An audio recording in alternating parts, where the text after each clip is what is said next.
If your instant deposit is not working, the real culprit is probably that your bank account wasn't linked using Plaid.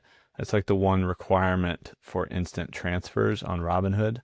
If you go to your account drop down and then go down to transfers, inside of here, as you scroll down, you'll see linked accounts. And so when you add a new account and you add a bank account that you're going to do that instant deposit from, it's going to pop open and ask you to use Plaid to connect to that bank account. You have to use this for any of those instant transfers. You don't have to have a phone number entered here or an account. You can actually just continue as a guest here at the bottom. And then from there, you're going to just select the bank or financial institution that you're using to deposit or make those instant transfers.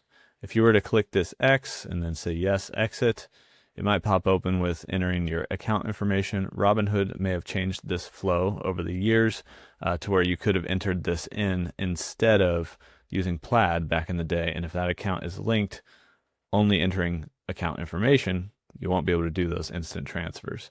So that's probably why instant deposit is not working for you.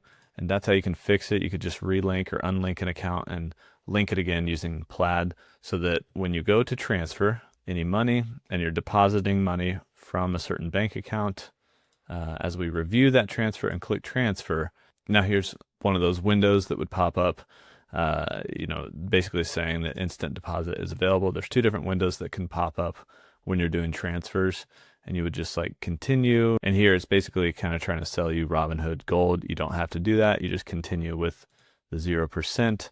And basically it's making that instant deposit available to you. So that's most likely why your instant deposit isn't working, that you don't have your account linked with Plaid.